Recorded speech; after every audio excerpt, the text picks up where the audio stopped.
Hello, this is Shimmy, and I am going to be doing a video response for Scott Manley's Munar Express Cheaty to the Moon with Cheats challenge. And this was just basically a second attempt that I tried after doing a little, napkin math, scribbling down a few equations to figure out the exact timings I wanted to do all this. So I didn't really put too much time into the vessel. All I did was just boot it up and let it go.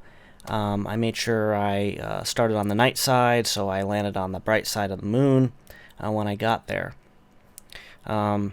So I figured that I'd accelerate up to about 45 kilometers a second, which would give me a few seconds time to turn around in order to start decelerating. Now, I know that I could be accelerating faster if I built a more complicated ship.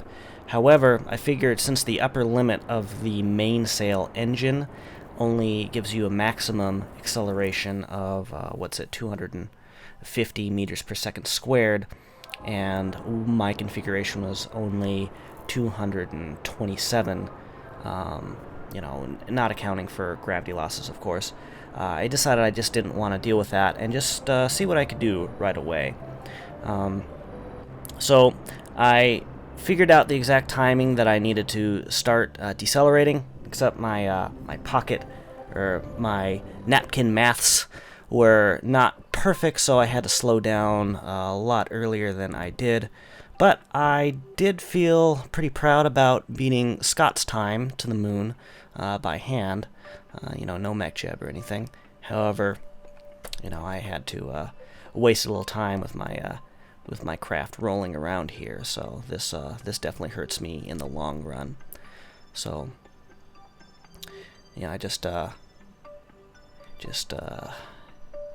this guy walk out for a few seconds, taking even longer, unfortunately. Plant the flag, and then I start heading home again.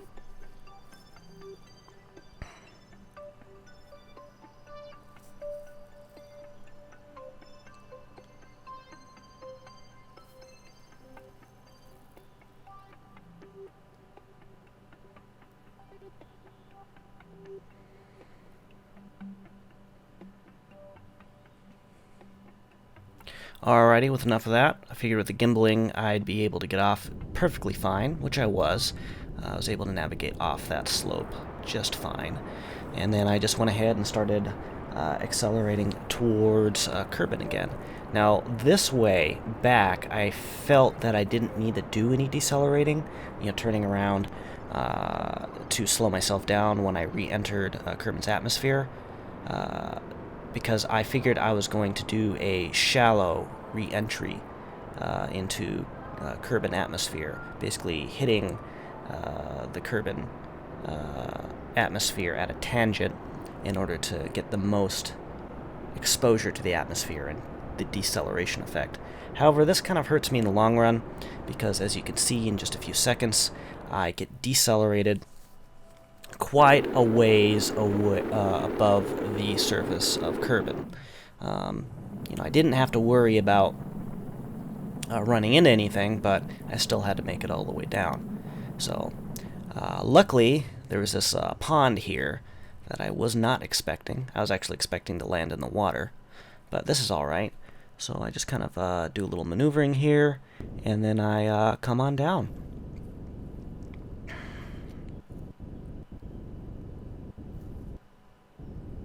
Now, I know this isn't the best time. I've saw some of other people's video responses, but I feel pretty proud about it. I did this in a couple tries. What I want to try next time is actually seeing if I could use solid rocket booster or Sepratron, because their thrust-to-weight ratios are greater, way bigger than the mainsail.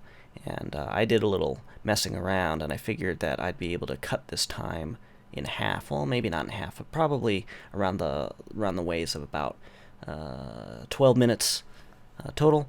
But that's a little bit more difficult to do that. because there's no throttle, so you just gotta click and unclick that button for the thing. The thing. Yeah, so there it is. Thanks, Scott, for the fun challenge. I hope you do more in the future. Once again, this is Shimmy.